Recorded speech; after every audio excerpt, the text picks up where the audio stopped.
Hey there, and welcome to the Event Crushed podcast. Each week, we'll be chatting about all things wedding industry, entrepreneurship, and how to crush it in life and business. I'm so glad you're here. Now, let's dive into this week's episode.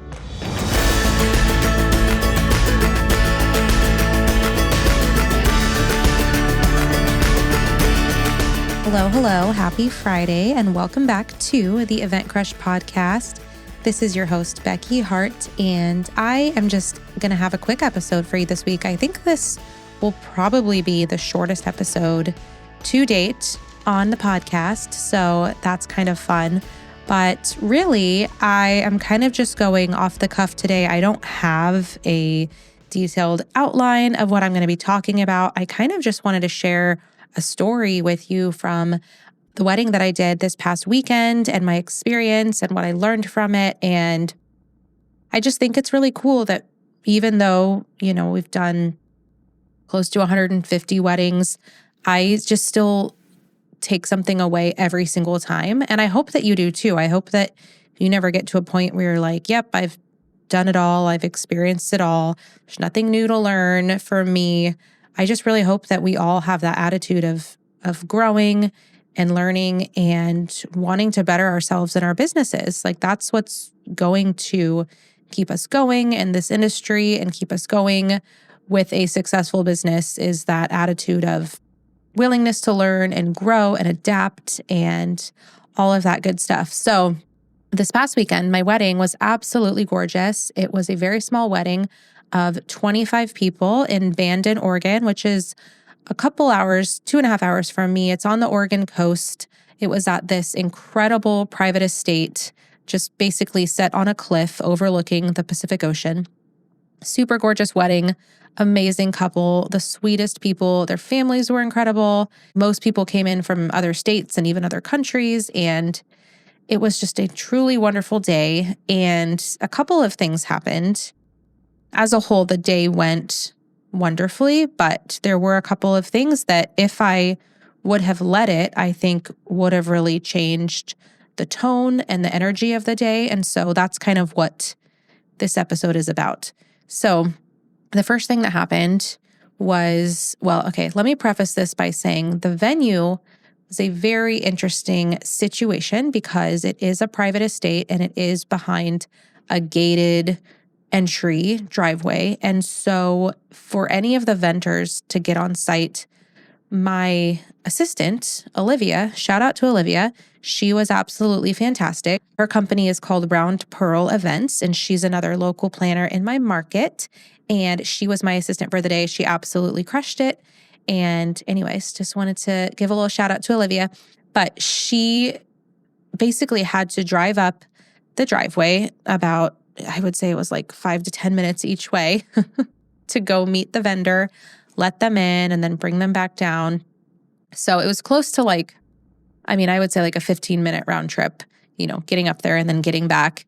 And the vendors were arriving at all different times. So we had one coming at noon, we had one coming at 12:30, we had one coming at 1:30, and then we had the final one coming at 3:00.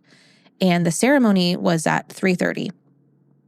And so it was definitely a challenge, but, we made it work like we always do. And so I would just, if I knew that it was getting close to a time that a vendor was supposed to be arriving, I would just send Olivia up there in my car with the key card, and she would wait for them until they arrive and then get them in. And when it came time for the DJ to arrive, she was up there and time was going by and she was texting me, still no DJ, still no DJ. And I was getting a little nervous because I hadn't heard anything either. And I had tried calling him and texting him. And finally, I was able to get a hold of him. And he was like, oh, yeah, I'm like 10 minutes out. I'll be there soon.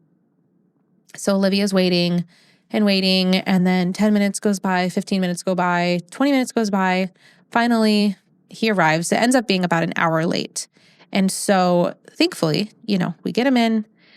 I show him everything. He's, never been to this venue before, but we get it all sorted out. He gets everything set up. He has music playing half an hour before the ceremony. We're all good. Not an issue. We're all good. So that's a pretty typical thing, I think, as wedding pros that we deal with is vendors arriving late and things just kind of, getting off schedule a little bit, but all in all, it was totally fine. He was set and ready in time, which is what ultimately mattered to me. So then the next thing that happened was the caterer was set to arrive at 3:00, and that was an hour before they were going to be having all of their appetizers out for the cocktail hour that was set to start at 4. And so again, I send Olivia up to go be ready to greet the caterer when they arrive. So she's up there, and also while she was up there, she was kind of up in the forest, and she was just hunting around for sticks for the family to use for s'mores, because my sweet couple had made these adorable little s'mores kits for all of the guests, because there's an amazing fire pit at this venue. And so we had those back at the house. And so we just thought, in her free time, while she's waiting, Olivia could find a bunch of sticks. And she did. It was awesome. And then the guests were able to roast their delicious s'mores. Anyways, but she's up there, she's waiting.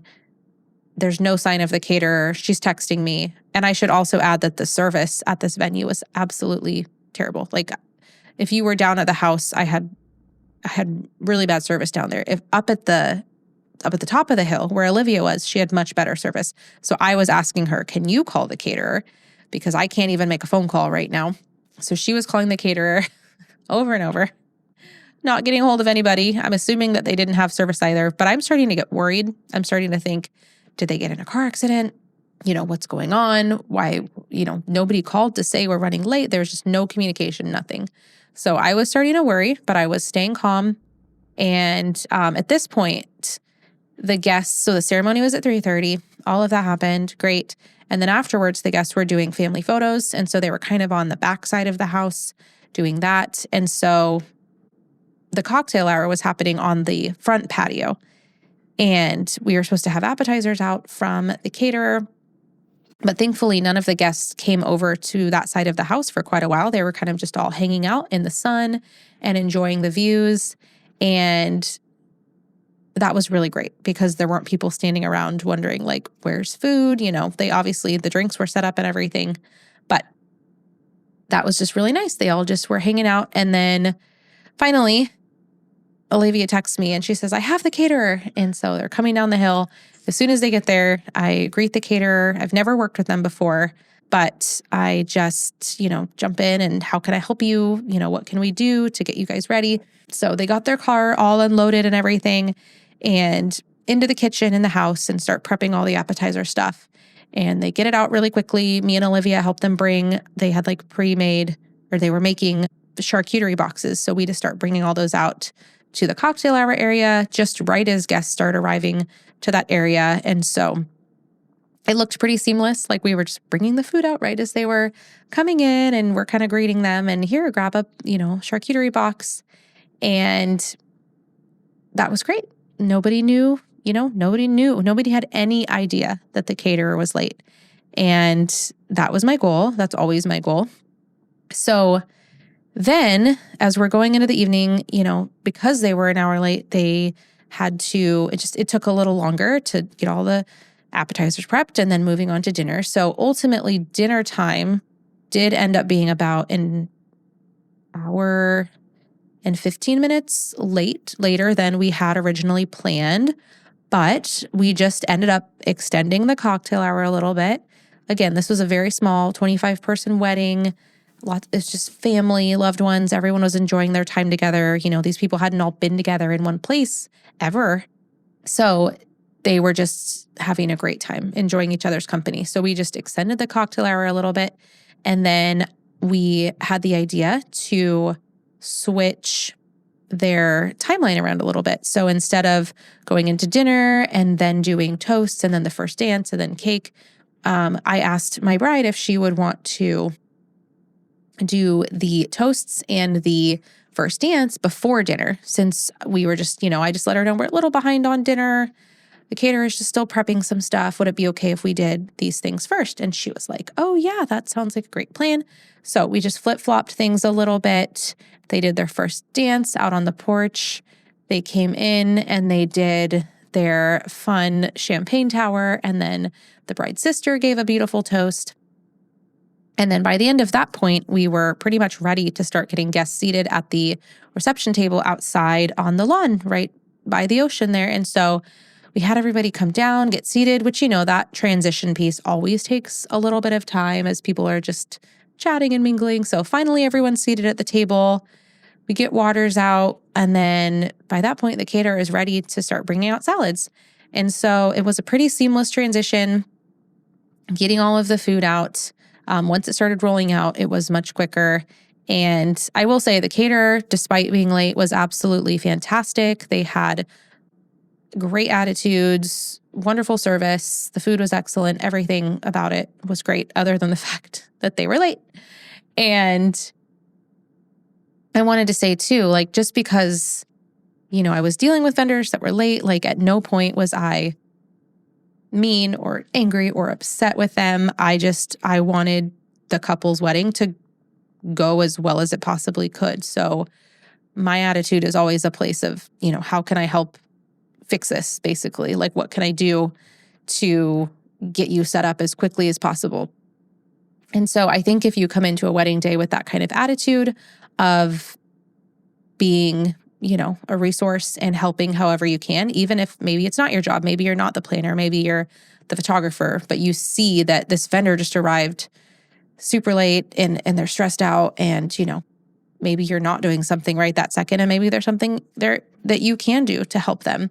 So I think it's always good to ask and to just have a willingness about you and an attitude of helpfulness. But ultimately, the wedding day went wonderfully. My couple and their guests never had any idea that the caterer was an hour late. It just wasn't something that I needed to tell them or that needed to be a big deal. And I think that if you are a wedding planner, especially, you just need to be really mindful about the things that we're bringing to our couples and asking ourselves, is this really something that I need to bother my couple with right now? Or even, their maid of honor or their mom. There are so many things that we can handle as vendors behind the scenes that we do not need to bring to their attention. And I think that sometimes we might think oh, I should let my couple know, or I should ask them what they want to do about this. But ultimately, if you can just not even have it get to that point and just deal with it behind the scenes however you can, put out those fires and just handle it ourselves, that is going to be the best solution. And that is always my goal as a planner, is to just deal with things behind the scenes and to not bring anything to my couple's attention that I don't need to, unless it's some kind of emergency where I need to get some kind of approval or I need to, figure something out. But that's also why we have our "what would you do" document that we have our clients fill out before their wedding day, because it brings up kind of really unique situations that probably aren't going to happen, but could potentially happen. And my couples answer those situations, how they would want them handled. And so then if the situation does arise, then we have a way to handle it. And then they also assign somebody as their wedding day, their main wedding day contact, so that if we do have questions, we can go to that person and not them if anything comes up. So lastly, I just wanted to briefly talk about just being a calm presence on a wedding day as a planner and as any type of vendor, because this was something that Olivia, my assistant, she just, had said, "Gosh, you were so calm. Even though these things were happening, you were so calm." And I just knew, well, if Becky's calm, then that means it's going to be okay. And so I'll be calm too. And I just really appreciated that, because that's always how I want to come across on a wedding day, and how I hope that I do, is just that calm presence that hopefully will rub off on others around me. And if anyone is starting to feel stressed out energy, that I will be able to just bring it back down. And because I just think the energy that we bring to a wedding day is so important, for good or bad. If we're coming into a wedding day with a positive, helpful, willing, joyful attitude, it's just going to make the day go so much better. But if we're coming in with a negative, tired, exhausted, bothered attitude, whatever, like everyone else is gonna feel that. And that is gonna make for a really negative experience.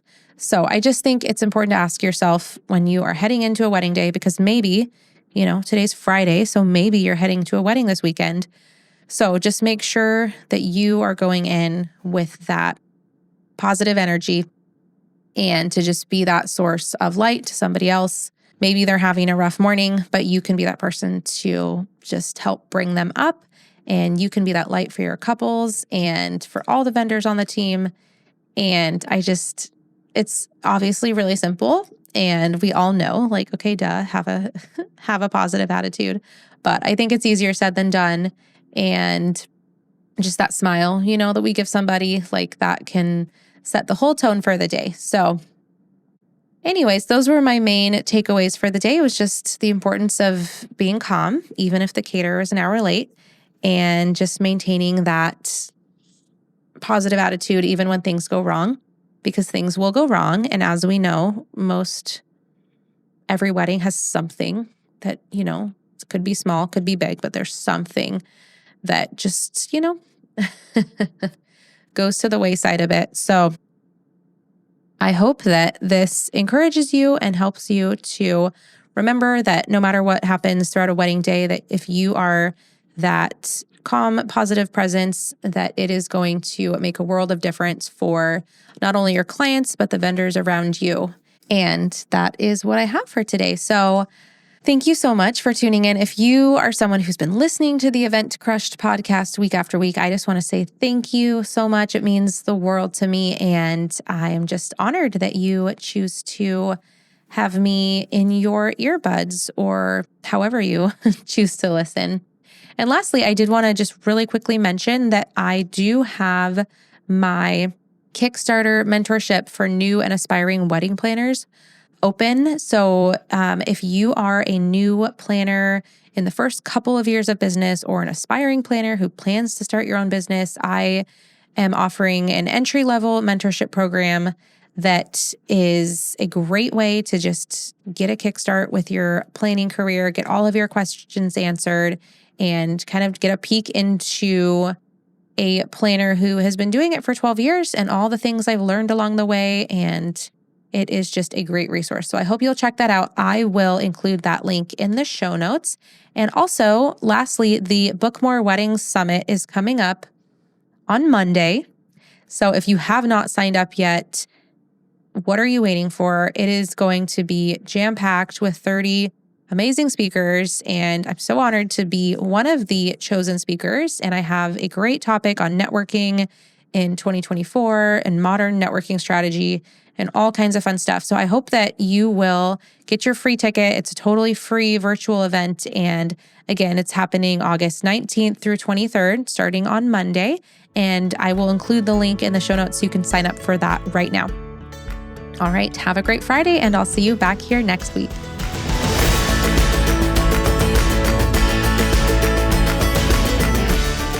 Thank you so much for tuning in to this week's episode of the Event Crushed podcast. I hope you found value in this episode, and if you did, please consider sharing it with a wedding industry friend. We also hope you'll consider leaving a rating or review for the show to help other listeners find it. This podcast is edited and produced by Ace Sound Design. If you're looking to elevate your audio experience, their info can be found in the show description. As always, thank you for listening, and please connect with us on Instagram if you haven't already. Now get out there and crush it.